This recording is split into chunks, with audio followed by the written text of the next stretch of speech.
Olá, seja bem-vindo a mais um Theo Media Cast, mais um momento de bate-papo gostoso aqui no seu meio. Pô, eu ia falar internet, é internet mesmo, né? Mas é o seu celular, seja onde você baixou esse nosso aplicativo. Seja bem-vindo mais uma vez. Hoje nós vamos falar sobre um assunto que de certa maneira é recorrente, mas é tão importante para a vida cristã. E nós vamos conversar, conhecer uma convidada que você ainda não escutou aqui nesse programa, pelo menos. E vamos ter o privilégio de poder conversar um pouquinho com ela, tá bom?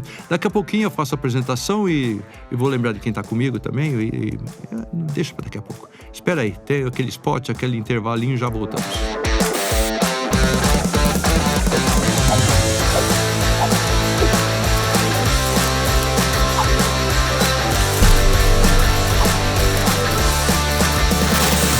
Então, estamos de volta hoje para falar sobre música. Pablo, o reverendo Pablo está aqui comigo, o pastor Pablo. Prazer. Que bom que você está de novo. Sempre uma alegria estar aí, ainda mais para um assunto tão maravilhoso e uma pessoa que entende do assunto. É porque nós na igreja sempre damos muita importância para a questão da música, né? Exato. Lembra que na igreja protestante fala que Lutero foi um grande incentivador disso lá nos momentos iniciais da reforma, né? Isso. Mas nós temos gente preciosa demais nessa área.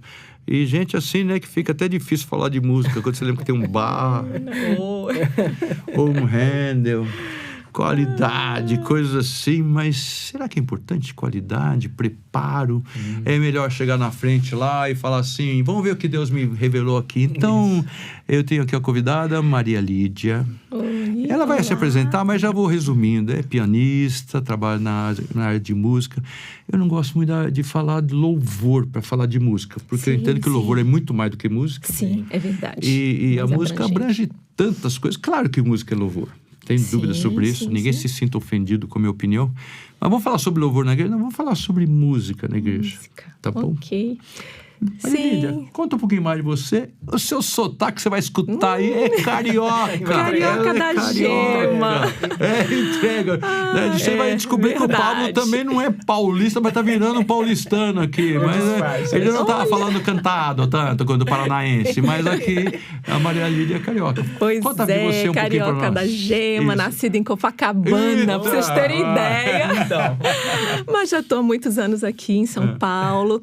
Tô muito feliz, né, de estar aqui, compartilhando esse momento, falando desse assunto apaixonante que é a música. Vocês vão ver, eu amo esse assunto, é minha vida, eu sou professora também, e amo ver alguém assim, desabrochando na música e aprendendo a gostar da música. Então, nasci no Rio, né, estudei, desde cedinho eu tinha fascínio, eu ia para a igreja, né, eu me converti muito cedo, sou de família batista, e olhava assim a música na igreja e pensava, gente, eu quero estudar para tocar ali. Você era pequena quando você se converteu ou assim já era adolescente ou mais velha?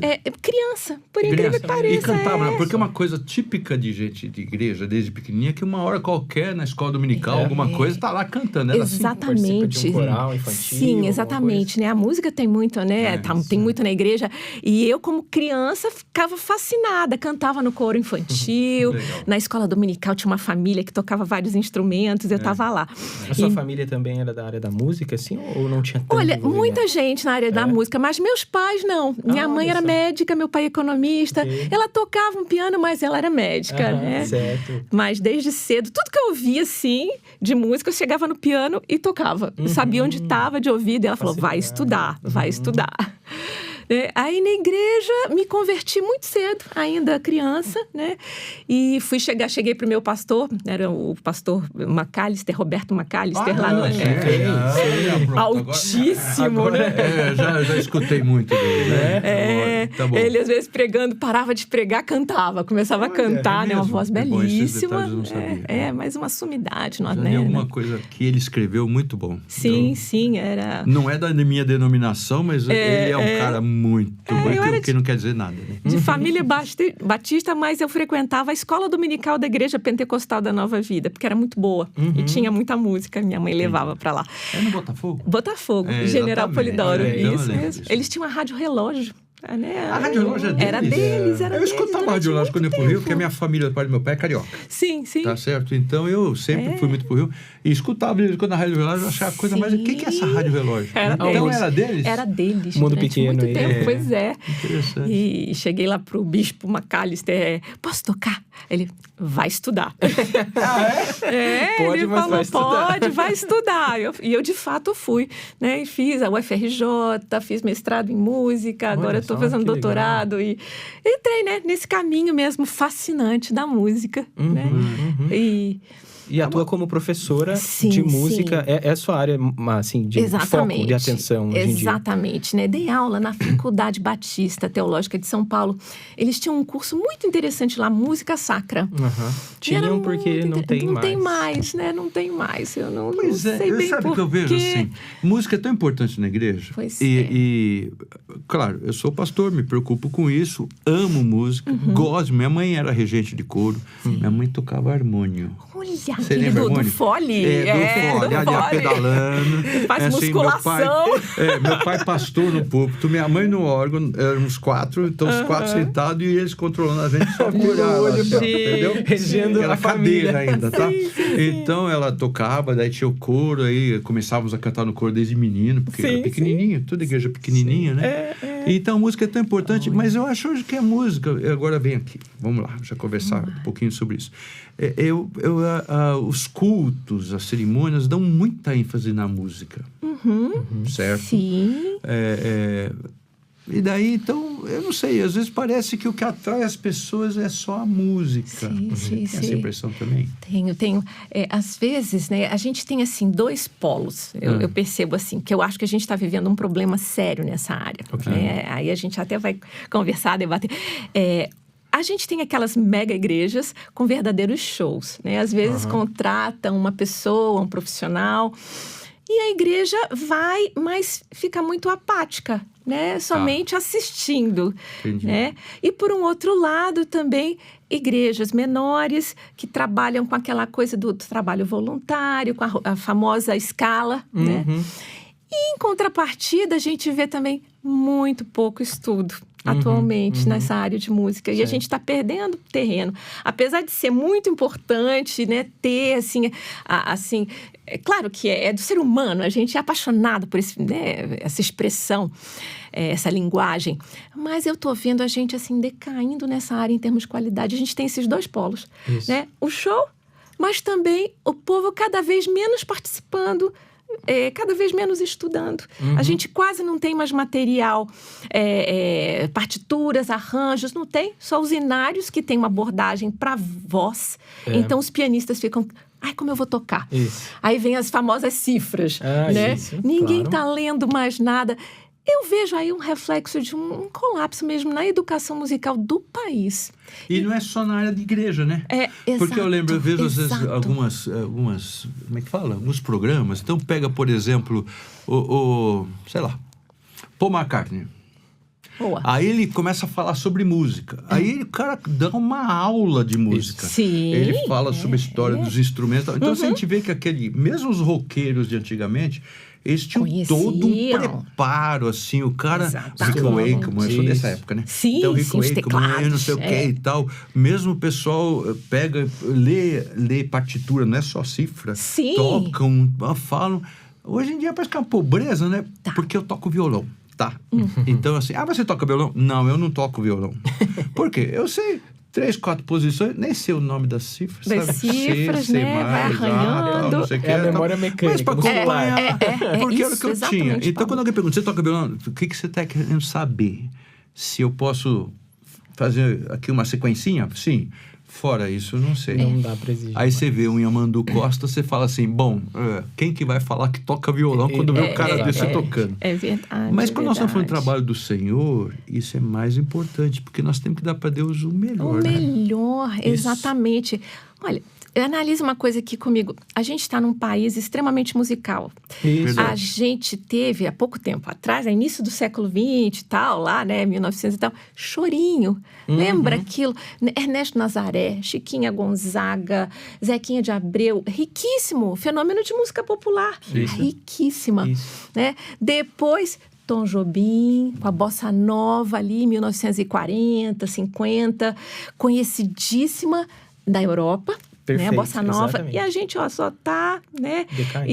E um pouquinho antes também, 1920, 30... a música deu um boom nas escolas. Nas escolas, a gente, por causa de Vila Lobos. Então, a gente tinha música de qualidade nas escolas do Nordeste. Ele fazia sucesso na Europa, nos Estados Unidos. E ia ensinar mano-solfa nas escolas do Nordeste. Certo, e a gente tinha música de qualidade. E as igrejas refletiam isso. A gente tinha corais, todo mundo lia partitura. Isso. E lá na UFRJ, 90% dos estudantes na Universidade Federal do Rio de Janeiro, cristãos. Olha só. Interessante. E nesse sentido, acentua mais ainda a nossa defasagem como igreja mesmo, porque nós seríamos um lugar, ou a igreja seria um lugar em que a música, né, de qualidade seria, vamos dizer assim, o último bastião, talvez, o último lugar a cair. Né? E se a gente já está caindo, isso é um péssimo termômetro, né? Exatamente. Porque realmente parece que está cada vez menor o nível de preocupação com a igreja, sem dúvida, com a qualidade Pablo. Das coisas. E isso é um fenômeno que... Eu estou na igreja desde muito pequeno. Então, já faz algum tempo que eu vejo... E eu sempre cantava e tal, sempre estava ali. Então, a gente nota o caminho, né? O movimento que está fazendo a música dentro da igreja e, em consequência... ou como consequência de alguma coisa, ou gerando consequências dentro da própria igreja. Teologia ruim, às vezes, que é aprendida por música ruim. Letras, né, ruins. Incoerência, às vezes, entre melodia e letra. Sim. E que isso realmente não favorece a igreja na adoração. Sem contar quando a gente não briga com alguém da área de música, você fala... Essa letra não é bíblica. Aí o cara arranja uma encrenca. O pastor é um chato. Por que ele tá falando que não sei o quê? E a gente... Não, meu irmão, só muda. Não pode mudar, porque o autor... É complicado. Isso. Mas você fala de estudo técnico melódico. Você também se aplica no seu trabalho a falar sobre letras também de qualidade em todo sentido. Sim, qualidade poética e qualidade teológica. Claro. Né? Sem dúvida nenhuma. Né? É muito importante. Mas eu venho observando realmente uma decadência que é reflexo da nossa decadência como país. A música saiu das escolas. Não é mais matéria Pelo menos obrigatória. a flauta doce eu toquei.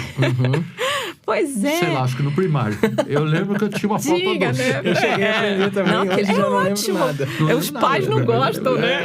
Mas eu tinha uma flauta doce. Mas musicaliza. É muito importante. Então, como a música está saindo das escolas, as pessoas, né, não estão tendo muito mais acesso ao estudo, a gente está perdendo toda essa riqueza que a gente já teve. Né? De novo, citando Vila Lobos, né? Eu sou uma apaixonada, estudiosa da vida, da carreira dele. Ele fez sucesso estrondoso na Europa, nos Estados Unidos. E aqui mesmo pouca gente conhece, né? O trabalho dele, atualmente pouca gente. E na igreja, né? A gente passa, assim, pouco tempo lá. É um tempo que o canto, né? O canto é tão assim... Né? As pessoas não cantam, às vezes, em casa. E é pouco tempo na igreja. Então, a gente tem que buscar, sim, a excelência, a qualidade. E quem está conduzindo... Lembrar que ele não está ali, né, desconectado da congregação, né? Ele tem que se conectar. E nem se apresentando. Isso. Exatamente, são os dois pontos, exatamente. né? Exatamente, não está se apresentando. Eu outro dia vi um comentário, até no Instagram, um site assim, sobre música cristã. Por que o povo não canta mais nas igrejas, né? Às vezes o condutor, né, o regente, o dirigente de louvor, está fazendo tantos melismas na voz que ninguém consegue acompanhar.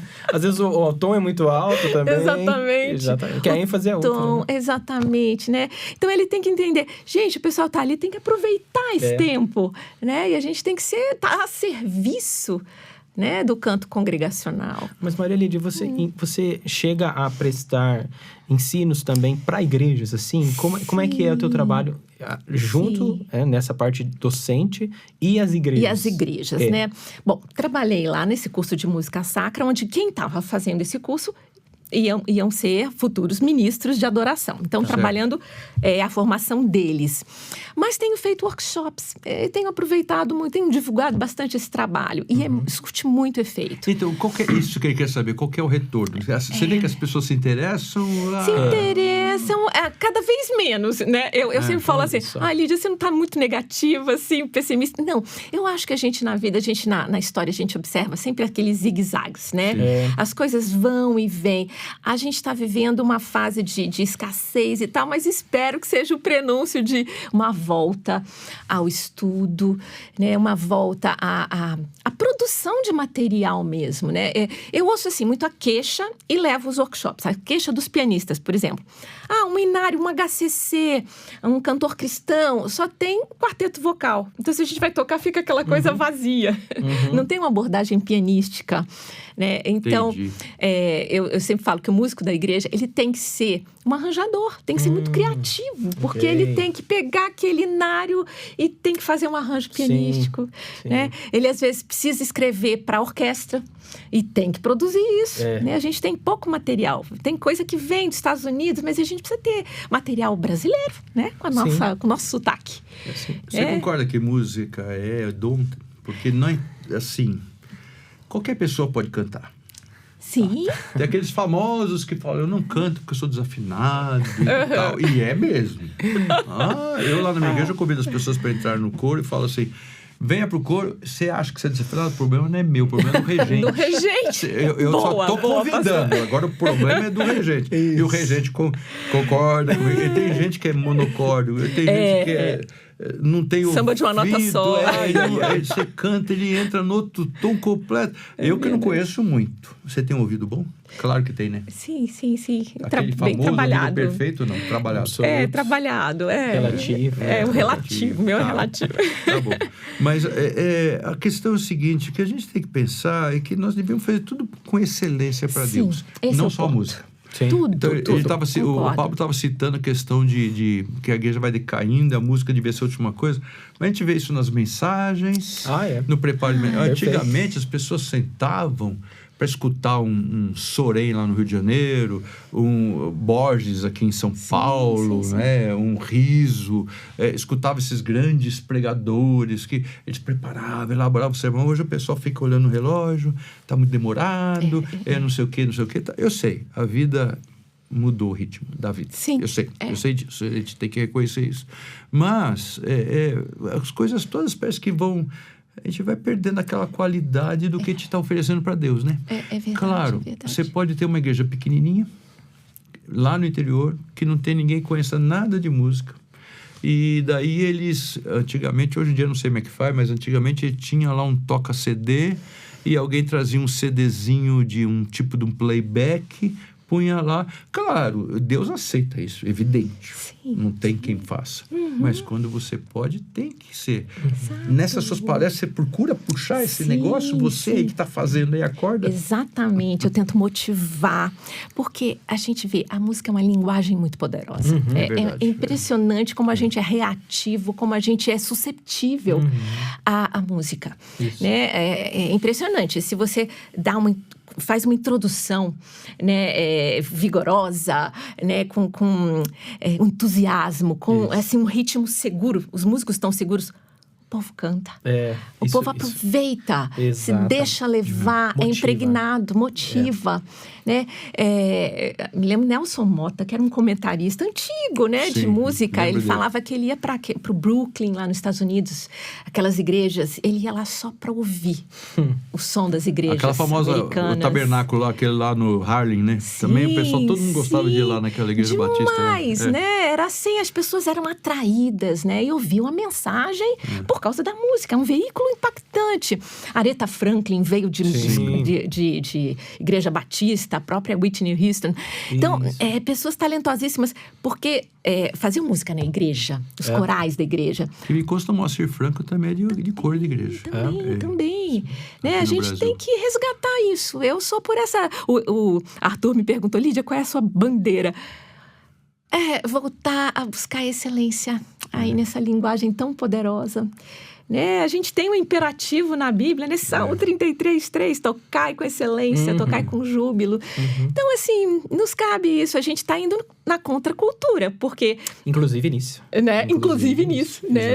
A gente já tem que levantar esse bastião. Exatamente, até porque uma vez que a gente foi criado para a glória de Deus, foi criado para refletir o Senhor como imagem dele, parte do processo, eu entendo, é refletir essa beleza, essa complexidade, essa vivacidade que, sem inclusive, dúvida, pode se expressar por meio da música e que acaba conectando, que acaba motivando, que acaba inflamando, no bom sentido, né? As pessoas, contagiando mesmo. Exato. E por que não a igreja ser, de fato, aquele que puxa essa fila? Sim.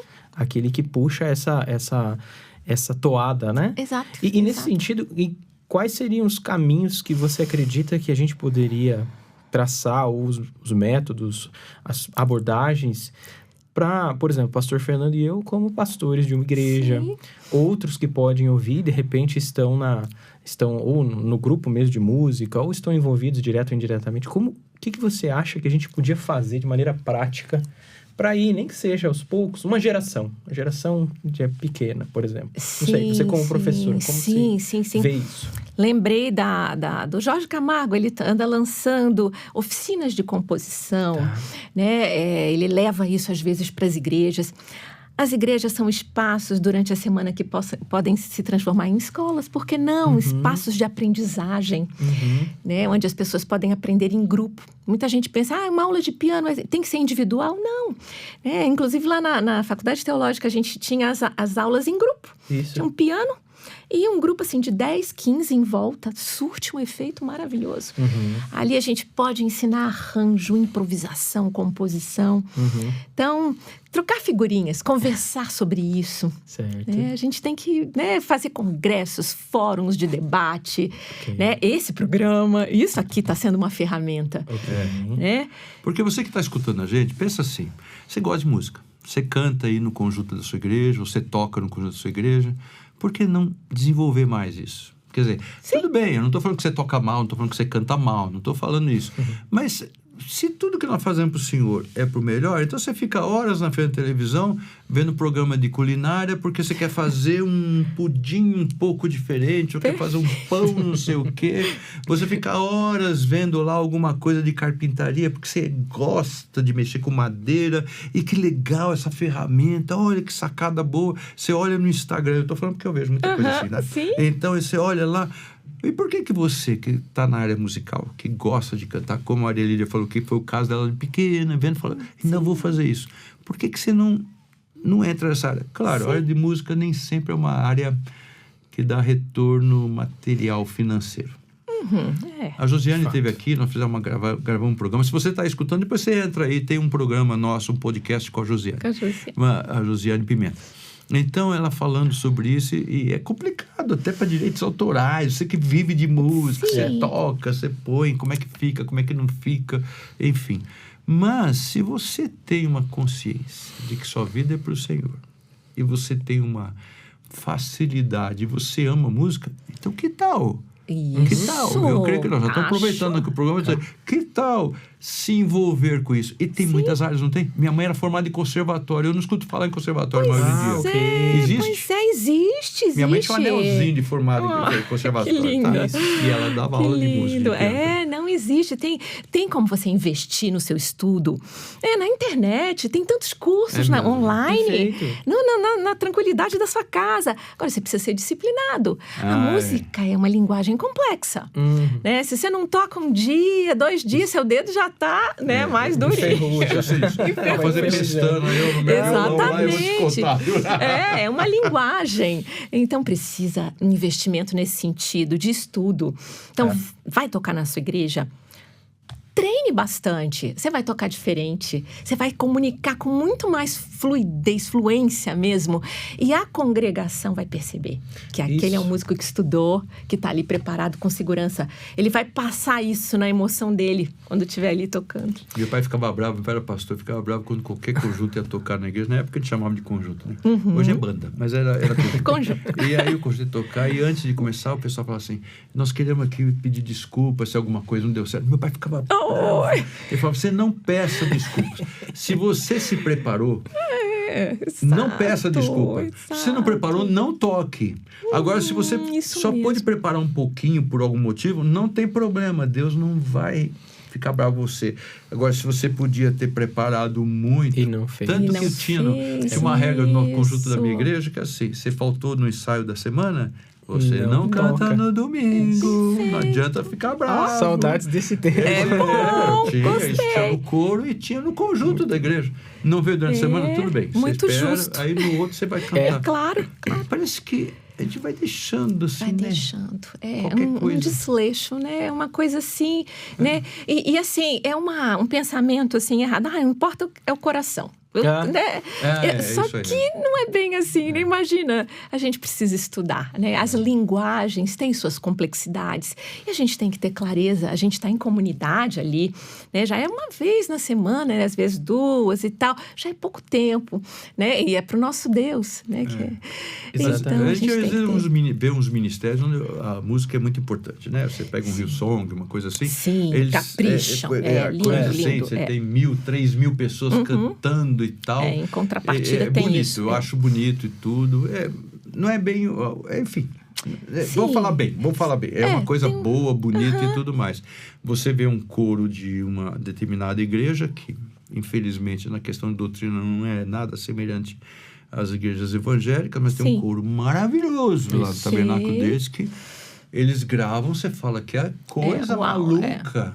Ele diz que até o templo lá foi construído para ser perfeita acústica. Se cai um alfinete lá, você escuta lá do outro lado. Bom, tá. Sim. Isso é qualidade, tudo bem.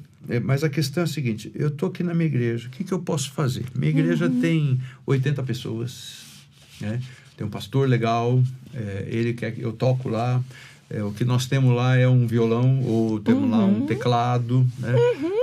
Dá para desenvolver? Dá. Claro. Né? Às vezes menos é mais, né? Às vezes o pouco, né? Bem feito. Se é o que se tem, ok, vamos dar um passo de cada vez. Em educação é muito isso, né? A gente não pode queimar etapas. E, realmente, o coração importa muito. Essa associação do coração, no sentido de que a gente saber para quem está fazendo, é para o Senhor, eu estou ali como instrumento, eu sou um dirigente para facilitar, eu gostei de uma palavra que você conectar, né, as pessoas, facilitar o louvor e a adoração. É o que eu tenho? É pouco? Vamos fazer bem feito com aquele pouco. Isso. Né? Eu passo de cada vez. Eu trabalho numa congregação pequenininha e a gente tem, claro, algumas lacunas que vão sendo preenchidas conforme o tempo vai passando. E a parte da música não seria diferente. Sim. E a gente nota que algumas vezes a gente teve algumas pessoas que tocavam teclado, a gente tem um teclado lá, é a única coisa que a gente tem por enquanto. Sim, sim. E a diferença que isso faz, a própria igreja, assim, a maneira como a igreja se sente segura, como ela gosta, ela demonstra isso, assim, de maneira bem sutil muitas vezes, mas demonstra, e como isso realmente faz a diferença. E tem esse caso que você está falando, que algumas dessas pessoas que iam tocar, elas ensaiavam e tal, eu não consegui ensaiar essa aqui eu não tenho segurança, não tem problema. Então eram 3 hinos, por exemplo, tocava 2 e 1. A pessoa saía, cantava com a congregação, depois voltava lá, fazia um prelúdio. Solução fantástica. Porque se não é assim, não, então deixa pra lá, vamos esperar muito tempo. Tem uma irmã da nossa igreja que está estudando teclado. Ela está estudando um hino específico. Eu falei, então estuda esse hino. Isso, se prepara nele, se a gente coloca ele na liturgia, se for só ele, você vai pro teclado, toca, depois você sai. Exatamente. E também não deveria ser uma crise nesse sentido, né? Porque algumas pessoas elas elevam a categoria tão tão alta... Fica inatingível, né? Nunca tô pronto, né? Também não. Ou, não, se não for daquele jeito, não pode tocar, não pode cantar. E aí começa a gerar esses atritos que a área da música tem em vários lugares, né? Não é só questão de letra, como o pastor tá falando. Às vezes você toca não, acho que a letra... Não Sim. que o músico não tenha responsabilidade, mas a letra eu acho que é a responsabilidade do pastor que está no ensino. Isso. Mas é claro que ele tem que trabalhar juntos com a pessoa que mexe na música, né? Exato. Tem questão de métrica, tem questão prosódia, de... né? Você tal, tem que ver... sílaba forte. O Parcival, ele tem um curso maravilhoso. Lógico que conhece o Parcival, pelo menos de nome. Sim, mas sim. o Parcival, ele falando sobre cantochão e aí dizendo, por que sobe, por que baixa, pensa nisso, olha a letra. Tem toda uma lógica. Rico. Tem todo, riquíssimo. Então, realmente, eu penso que nós empobrecemos muito. É complexo, né? Isso. E outra coisa que eu ia falar quando você estava falando aqui, que eu ia perguntar daquilo que você faz mais praticamente também. A gente passava em vários lugares aqui em São Paulo, você falou que está morando aqui há uns 30 anos mais ou menos, o Ricardo falou para mim, mais ou menos isso. A gente via muitas casas, não demais, mas via muita casa assim, ensina-se piano. Tinha plaquinha. Pro bairro, eu não vejo mais isso. Pois é. Não quer dizer que não tenha, não, mas cada vez menos. Tem razão, Fernando. Cada vez menos. Era alguém que dava aula particular de piano. Minha mãe dava aula de piano. Aliás, minha mãe dava aula de piano. Minha mãe, como eu disse, era musicista, já falecida. Sim. E aí a irmã dela, uma época, ela punha sentado lá, ela tocava. Bom, o que acontece? Minha tia é pianista. Sim. Nós temos uma certa história na família. Eu tenho um tio por afinidade, João Wilson Faustini, que você provavelmente já viu alguma coisa dele. Sim, a esposa dele, a primeira esposa que morreu, então, antes de casar de novo, mas a primeira esposa era prima da minha mãe. E morou com minha mãe. Então, a gente chamava de tio, tia, tio Faustini, tia Keila e tal, era assim. E eu tive o privilégio na casa dele sentar no piano e tocar. A gente, assim, as coisas assim. E a tia Keila amava música também. Sim. Havia uma discussão, porque a tia Keila, às vezes, tocava para um casamento, uma coisa, recebia alguma coisa. A pessoa chamava um absurdo músico na igreja ganhar um salário. Ou por que loucura, que exploração, que ganância. Mas ela vivia disso. Sim, já não tinha outra profissão. Tia Keila era musicista. O tio Faustini também. Ele fazia composição. E se dedicava, né? Ele tinha que pagar as contas dele, né? E se dedicava muito tempo. Música, exato. Igrejas e tal. Preguei na igreja dele lá nos Estados Unidos, São Paulo, lá em Newark. Então, assim, eram umas coisas maravilhosas. Parece que hoje, sabe, você é um virtuoso, você toca razoavelmente bem, sabe se virar bem, mas não está preocupado em desenvolver aquilo. No nosso país está muito difícil realmente esse mercado, né? Como eu te falei, a gente está passando por uma escassez, assim, né? Uma falta de produto mesmo na própria universidade, se produz pouco, a mídia se vende a algumas coisas completamente descartáveis, né? De momento, e música realmente boa, né? A gente está tendo uma fase em baixa, que espero que seja, né? Que tenha vida curta, né? Daqui a pouco a gente, né? Agora, na igreja, a gente respira música. Eu gostei muito disso. A gente fica assim, no meio termo. A gente entregar o que a gente tem de melhor, com excelência. Isso. Não colocar também como uma coisa assim, inatingível, se não for como um profissional, não vou fazer. Porque a gente tem uma realidade. Né? Exatamente. Né? A gente não perder o foco, né? O dirigente, que ele está ali a serviço, né? Ele está ali para realmente conectar as pessoas, né? É tão bonito. A gente, às vezes, vê num show, né? Como as pessoas se conectam com a música, né? Com aquele momento. É impressionante, vira um só. Tanto que vira só uma voz. Às vezes você está cantando. Exatamente, todo mundo junto, uma voz só. Então, aproveitar esse veículo, essa poderosa linguagem que é a música. E com isso, com o coração no lugar certo, né? Mas com a excelência. E investir nisso. Em workshops, vocês perguntaram, né, se surte efeito. Surte muito efeito. Às vezes, um encontro de um sábado, né? Uma manhã de sábado. Senta todo mundo ali, quem tem interesse. Aí a gente motiva, instiga. Você tem um Instagram, uma coisa assim, www, qualquer coisa também, tem um site. O que você tem? Instagram. Tá aí, eu tô lá, que é Maria dando dica. Maria Lídia Pianista. Fácil. Facílimo. Você está escutando aí, facinho. Põe lá, Maria Lídia é pianista, ali eu tô tocando, eu dou dicas para pianistas. Então aí você também Muito fala bom. de algum lugar que vai ter um curso, de alguma coisa, dá dicas de estudo e tudo mais. E toda essa parte criativa. Lá na Teológica, eles brincavam que o meu curso era... o seu curso é de tirar a partitura da frente. É um pouco isso, sim, porque eles estudavam. Porque às vezes precisa criar, né? Improvisar e compor. E tinha essa abordagem mais criativa, né? Certo. Agora, fiz também recentemente, até uma coletânea. Tá até por aqui, né? Olha, aqueles nossos arranjos. Presta um pouquinho. Pode ir falando. São os nossos arranjos, né? Você falou, puxa, nós temos uma história tão bonita, né? Salomão Ginsburg e tal. Eu revisitei os nossos hinos tradicionais, que eu assim, também quero que não morram, porque tem uma riqueza impressionante, melódica, em termos de letra, poesia, né? Então, eu revisitei muitos até com sabor brasileiro, porque eu sou eu amo música brasileira. Entendi. Então, tem aqui 26 arranjos, bem para piano, né? Sabe, que enchem os espaços vazios, né? Que às vezes o arranjo mais vocal deixa, né? Então, tem as firulas pianísticas e mais um trabalho, eu falo assim, eu gostaria de motivar os pianistas a produzirem mais. Ok. Então, eu falo assim, você disponibiliza, entra lá no Instagram, como que consegue? Tá à venda no Hotmart. Né? E a pessoa tem acesso. Nossa, agora eu viajei. Hotmart. Então, é uma plataforma. É uma plataforma de venda. Eu sou Shopee, não sei o quê, alguma Hotmart, eu não sei o que não. A venda lá no Instagram eu falo. Tá bom, beleza.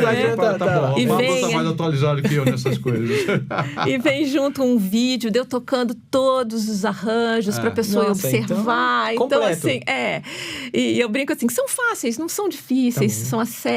As pessoas têm fácil acesso aos arranjos, porque são fáceis de tocar. E interessante é que, como você mesma disse, para não abandonar esses hinos que são belos, que são parte, inclusive, da nossa espiritualidade, da nossa vida cristã. Nossa identidade. São cifrados. Não é só cifrado. Não, tem aqui a melodia, mas já vou dedar. Exatamente. Tem aqui, ó. Nossa, é um material com o nosso sotaque brasileiro. Sol menor com sétimo. Sol menor com sétimo, dá pra entender. Tem um amigo que fala Mi decadente. O Mi menor pra ele era Mi decadente. Tá bom, vamos continuar aqui no bom nível. Isso. Mas é interessante mesmo que você tenha feito isso, porque às vezes a tendência é hino, então tá bom, eu toco só porque pediram, né? Porque precisa. Mas tem como a gente fazer alguma coisa que mantenha a coisa boa que ele fornece. Exatamente, não jogar fora o passado. Exatamente. Né? A gente produz coisas novas. Parte da nossa história. Não é só isso, o passado hoje é novidade. Isso. Pois tem lugar que você canta um hino assim, antigão. Aí o pessoal fala, pastor, onde você achou isso? Bonito. Cara, eu cantava isso quando eu era criança. Isso tá é indo como novidade. Há sempre alguém que não provou. Olha que lindo. Rapaz, isso aí na década de 50. O que é isso? Ninguém sabe mais. Exatamente. Pois é a nossa história, né? Eu acho que a nossa música faz parte da nossa identidade. Faz, exatamente. Cristão canta, a gente louva, a gente sabe pra quem tá cantando. Dias atrás eu tava assistindo uma série, não lembro qual, e era uma série que não tinha nada a ver com vida cristã nem nada. Mas eles estavam tocando de fundo, bem baixinho, um hino. E eu não lembro qual hino que era, mas eu reconheci a melodia só tocando assim.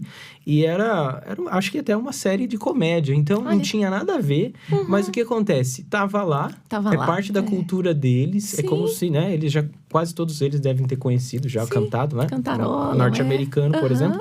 Faz parte. E tava lá. Então fazia até desconexo, né? Com a temática da série. Mas estava lá. Exatamente. E para nós, nós também temos essa história que eu acredito que deve ser preservada. Eu lembro de um pastor falando isso. A igreja cristã não nasceu hoje. Então ela não tem só as músicas de hoje.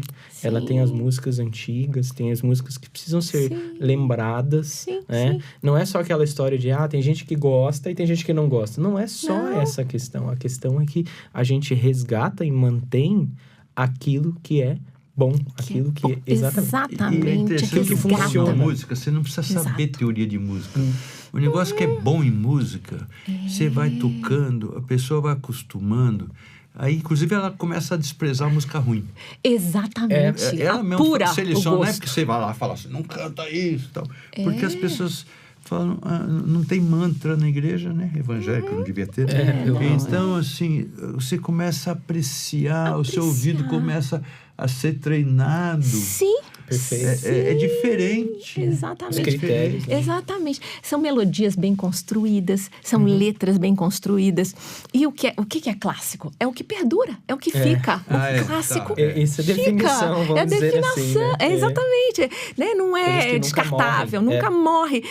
E são clássicos, de fato. As melodias podem ser estudadas, tem toda uma métrica, uma prosódia, são bem estruturadas. Isso, sem dúvida, educa os nossos ouvidos. Sem dúvida nenhuma. A nossa igreja dá muita ênfase no órgão. Nós temos um órgão litúrgico, eu amo. não é de Eu tubo, estudei mas na é faculdade. litúrgico. E temos um piano elétrico também. Sim. Quer dizer, não é teclado, é um piano elétrico que temos lá. Mas o órgão litúrgico. E até agora, domingo passado, retrasado, nós tínhamos uma organista que ela fazia o curso de órgão na USP. Sim. E é pianista também. E eu falo tínhamos, porque ela agora está indo para os Estados Unidos fazer pós. Olha, que maravilha. Então, nós vamos ficar um tempo sem organista, né? Mas ela era organista mesmo. Então, tem toda uma técnica. A anterior a ela, que eu cheguei na igreja, tinha uma outra pessoa que tocava. Também uma profissional, música, gente preparada. Sim. Não é assim, na minha igreja só toca quem fizer um curso de música na USP, na Unesp. USP, Unesp. Mas é interessante que eu ia falar o seguinte, que ela, no curso que ela fazia de órgão na USP, era só ela e mais um rapaz de alunos. Olha, pois E o professor estava para se aposentar, professor de órgão. Não estou falando de música geral, estou falando de órgão. E eles não sabiam se ia continuar tendo o curso. Olha que aí coisa. Ganharam, não sei como é que foi a história, um órgão de tubos. E aí não tinha onde colocar na USP, colocaram numa igreja aqui em São Paulo, na Nestor Pestana. Então tem o órgão que é da USP que está lá. Ai, Né? que preciosidade. Então, de vez em quando ela ia tocar lá, não é qualquer um que pode tocar, certo? Tem toda uma série de instruções. Se bem que já comentou um dia que alguém arrastou o órgão. Piano e órgão não é coisa para ficar arrastando, né? Sabe que não é delicado. Né? Teclado tudo bem, você vai embora do braço e leva. Mas piano e órgão não é ficar arrastando. Mas são coisas assim, gente, preciosas. Preciosíssimas. Demais, né? Eu fiz órgão de tubos lá na UFRJ, tinha uma professora fantástica, a Gertrude Merciowski. Né? E, gente, é a nossa história. Né? Se a gente não absorver, né, essa música tradicional da nossa história, gente, o que vai acontecer com os órgãos? Realmente, isso vai acabar. Exatamente. A gente tem que continuar, a gente tem que estimular. E aí, é nossa bandeira. Né? Eu, como educadora, tenho que motivar, tenho que sair por aí falando sobre isso. Você ensina piano mesmo, tocar, você ensina arranjo e composição também? Sim, composição. Eu fiz composição também na UFRJ. Composição é uma coisa assim que se aprende, então? Se aprende. De fato, né? É interessante essa questão, né? A criatividade a gente, né, tem que ter, claro. né?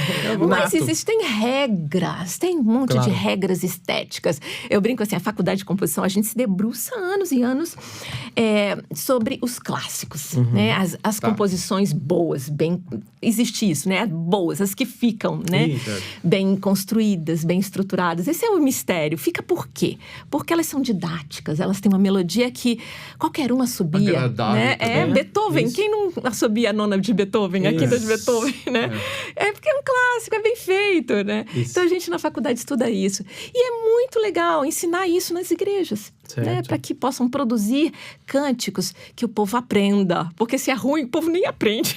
Exatamente. Tem dificuldade de cantar porque não fica, né? Não fica. Exatamente. É um estímulo mesmo para que as igrejas, elas tenham realmente uma atividade de composição e de estudo constante.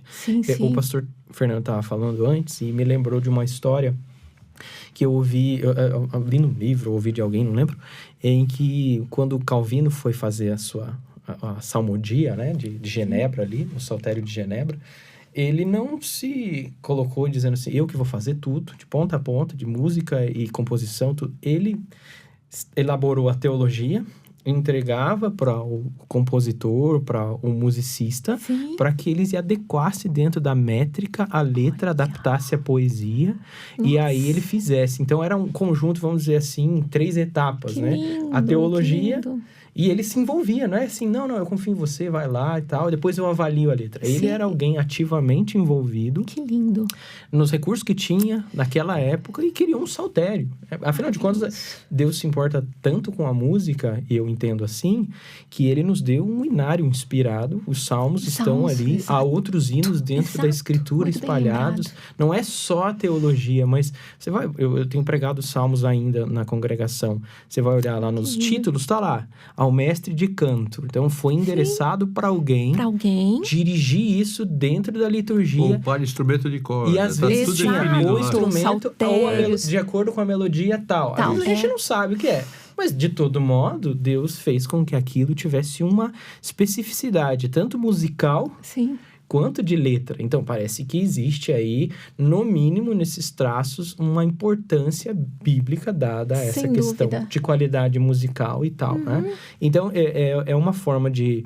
Os pastores da igreja, a liderança musical da igreja. Eu não entendo, por exemplo, eu já não entendo muito, eu não leio muito partitura, não consigo ler. Mas eu sei que tem gente que lê. Vamos fazer uma parceria. Eu sou daqueles que falam, quanto mais tinta, mais rápido. Entendeu? Entendi. Então, cebolinha branca é mais devagar, se tem uma coisinha ali, ela tem um pouquinho mais tinta, ela vai... Se tem uma perninha, não sei o quê, se tem uma bandeirinha, se tem duas bandeirinhas...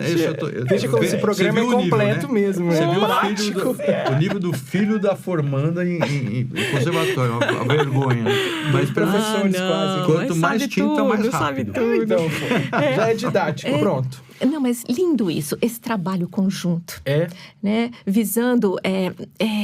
tudo isso, né? Todo esse impacto da música no nosso ser. E hoje a ciência está constatando isso. Como a música nos afeta, né? No cérebro. Neurologicamente. É impressionante um cara de Alzheimer, você tocar a música, ele começa a cantar. Ele começa a cantar. Não lembra nada, não reconhece nada. Aí é impressionante. Faz parte da nossa biologia, né? E, assim, você estava comentando, num filme a gente ouve um hino. A gente lembra da letra imediatamente. A gente conecta a melodia à letra. E aí, a ministração, né? Porque a mensagem que fica...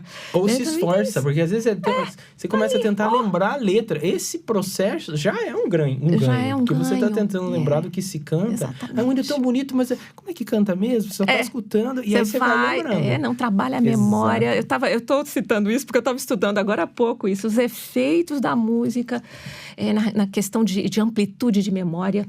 Né? Então, assim, ainda tem mais essa, né? Faz um bem, assim, uma coisa que faz parte de nós, né? Verdade. Né?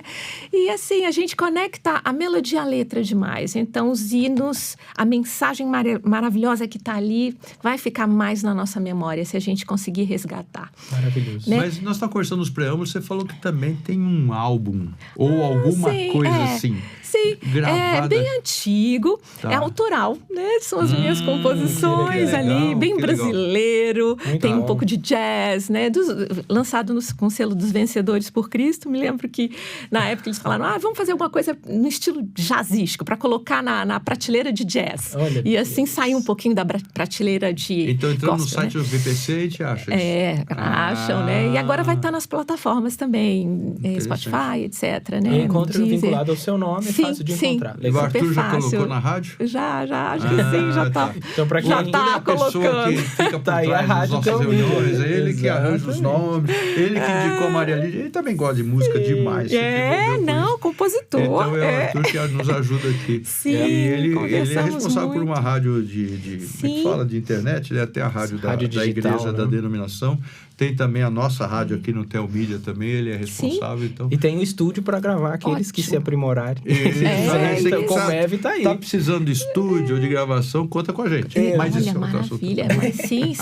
Mas são, né, as nossas ferramentas, nossos recursos. É educação, é montar um grupo de estudo, é um workshop, é ouvir um programa como esse. Clube de leitura de livros sobre isso. Também. Fóruns, debates, conversar sobre. É o caminho. Trocar figurinhas. A gente tinha aqui algumas reuniões de vez em quando, periódicas. Uma era exatamente coordenada pelo Parcival Módulo, o outro pelo João Faustini, né? O João Faustini já falecido, o Parcival está aí. Um é que chama Soemos, se eu não me engano.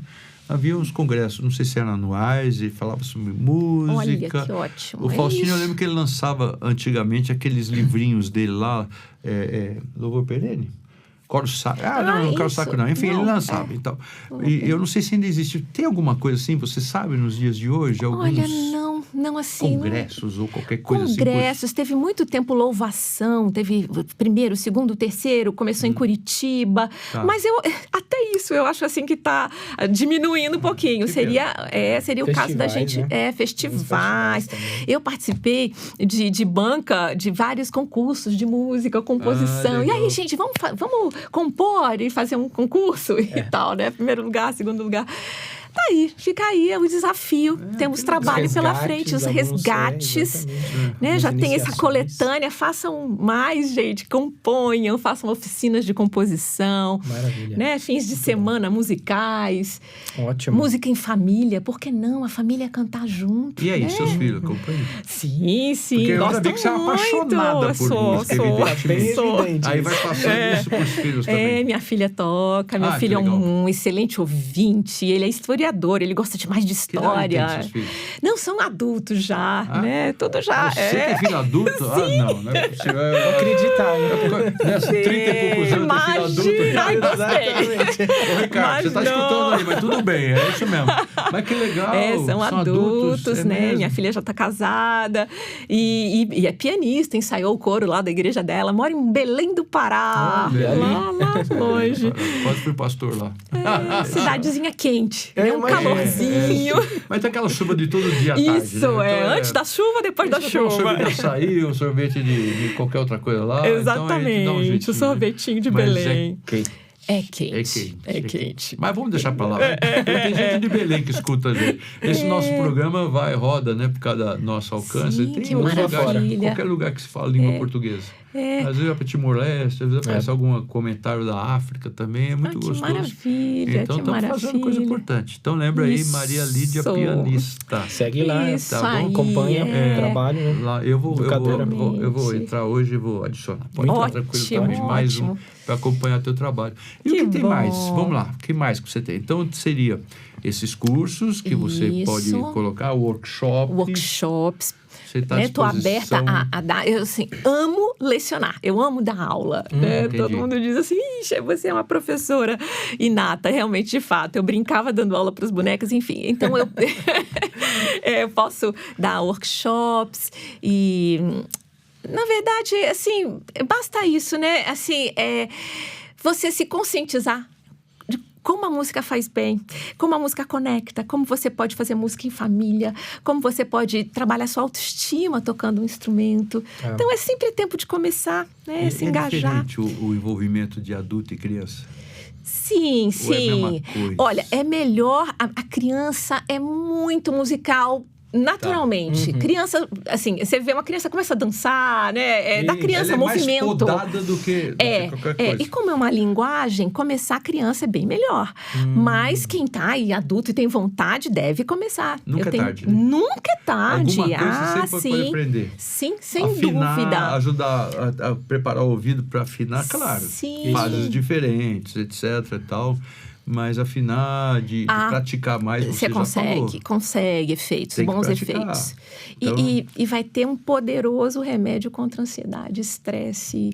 Os efeitos, né? Os efeitos são fantásticos, né? E vai cantar melhor na igreja, né? Vai motivar o seu vizinho, assim, cantando bem, né? Na tua comunidade. Sim, sem os crentes da tua igreja. É verdade. Quem sabe nós estamos despertando alguém que fala, eu sempre achei legal, tal, mas não, invista tempo. Exatamente, comece. Às vezes não precisa nem investir dinheiro. Tem hora que tem que pagar um curso e tal. Mas você tem muita coisa hoje que é acessível. Tem. Muita coisa até gratuita na internet. Tem sim. Porque então invista tempo, mas principalmente... Vale a pena. Se você pensa que a tua vida é para a glória de Deus, para o serviço de Deus, então aí você vai entender melhor ainda o que significa você se envolver com isso e você trabalhar melhor. Eu não gosto muito da expressão não existe música boa e música ruim, só tem música mal tocada, porque tem música que eu acho que é ruim mesmo. Mas, eu acho sim. Né? eu penso que você tem que sempre fazer o melhor. Não é que Deus só vai aceitar quando é cantado em 4 vozes. Deus só vai aceitar quando é tocado no órgão litúrgico. Ou só quando é num piano de cauda, não sei o quê. É verdade. Ou quando é a capela. Ou quando é capela. Aliás, eu gosto muito de capela. Exatamente. Na nossa congregação, como eu falei, atualmente é só a capela. É só a capela que a gente faz. Porque não tem, né? Mas muito bonito, porque aí você ouve a sua própria voz. Inclusive, faz a igreja participar mais ativamente. Exato. Eu fui outro dia, a igreja da minha filha, eles cantam as 3 estrofes com instrumento, sempre a última é a capela. Olha só, isso é muito legal. Inventaram isso. Deixa a última para... Eu sou... Que legal isso. Interessante, né? Apaixonado. Eles resolveram para incentivar o canto, para a gente ouvir a própria voz e ouvir a igreja. É tão bonito, chega assim no final, os instrumentistas param. É maravilhoso. Sabe? É muito bonito, é emocionante. Tem uma igreja pequenininha aqui no interior de São Paulo, a igreja ali na cidade de Piratininga, tinha um presbítero lá que ele era músico, ele era de origem libanesa. E o inário que eles usavam, o inário que tinha 650 hinos. Muita coisa. Cada semana, aliás, não é só cada semana, ele ensinava um hino. E é interessante que quando acabou de ensinar o inário, ele faleceu. Mas ele quis ensinar os hinos. E o pastor Sorém, da Primeira Igreja Batista do Rio, que eu conheci pessoalmente, tive o privilégio de conhecer, todo culto de quinta-feira ensinava hino do Inário Cantor Cristão, que também não é pequeno. Não. O outro, acho que era o Salmos Hinos, e o Sorém, Cantor Cristão. E eles ensinavam a igreja a cantar durante a semana para que no domingo, nos cultos, os hinos estivessem preparados. É legal, né? Eu acho que as pessoas parecem que não ligam. Claro, tanto o Sorém como esse presbítero que eu estou falando, era um músico, era a pessoa que conhecia a música, não era um curioso, né? Mas é legal isso, né? Lindo, você imagina que devia ser muito bonito. Né? E os vizinhos da igreja deviam gostar. Ouvem. Eu lembro do seminário. São atraídos. Na época do seminário, que a gente tinha um culto toda sexta-feira, ainda tem, né? Hoje em dia eles fazem um culto no final do horário. E aí os seminaristas iam pra lá, tinha só um piano e tal, mas já era de bom tamanho, claro. Sim. Uma capela pequena e a gente cantava, e os seminaristas cantam forte. Bem forte. E os vizinhos comentavam. Eu lembro que falava-se dos vizinhos, que era o horário de sempre, estava lá escutando eles cantando naquele momento de culto lá. Então, até isso, né? Sim, exatamente. Socialmente existe. Socialmente, é uma forma, né, de... Uma visibilidade. Exalar, né? Alguma coisa boa, né, para as pessoas. Maria Lídia, papo ótimo. Tô no final do meu tempo lá. Eu que fico de olho no reloginho aqui. Foi muito bom. Mas foi muito legal esse nosso papo. Muito bom mesmo. Deus te abençoe. Continue te abençoando, na verdade. Obrigada. Né? Imagino que seja isso e te ajudando nesse teu trabalho, no ministério. Nessa obra que pertence ao Senhor, eu sei disso. Sim, sem dúvida. Maria Lídia Pianista, tá? Instagram, põe lá. Pode colocar arroba, mas nem precisa pôr o arroba. Você coloca lá Maria Lídia Pianista. O nome das minhas duas avós. Aí você adiciona e tudo, daí você vai seguindo. Você vai ouvir muita música ali. E tem hora de papo ali, você vê as coisas que ela coloca. Muito obrigada. Obrigado Gostei demais. Deus abençoe vocês também. Ótimo. Foi um prazer. Muito bom. A gente está engajado, né? Nessa luta aí por uma música melhor. Isso para o nosso Deus. Isso, para a glória do Senhor. Ótimo. Pablo, legal que você está aqui mais uma vez. Muito bom. Continuamos junto, companheiro. Claro, prazer. Então tá bom. Imenso. E você que nos escuta, lembra, né? Até o Mídia aí, você abaixa o nosso aplicativo, você acompanha. Nós temos diversas áreas, temos diversas coisas. Temos podcast, como você está escutando agora, mas nós temos aqui rádio. Tem muita coisa. Até o Mídia é uma plataforma da Comev. A Comev, Comunicações Evangélicas, é antiga, mais de 50 anos, tem muita coisa boa. Você lembra de uns filmes velhos assim? O Contrabandista de Deus, o Foge Nick Foge, ou não sei o quê. Era tudo aqui, agora mudou, né? Enfim, mas tem muitos filmes lá, você entra lá, acessa.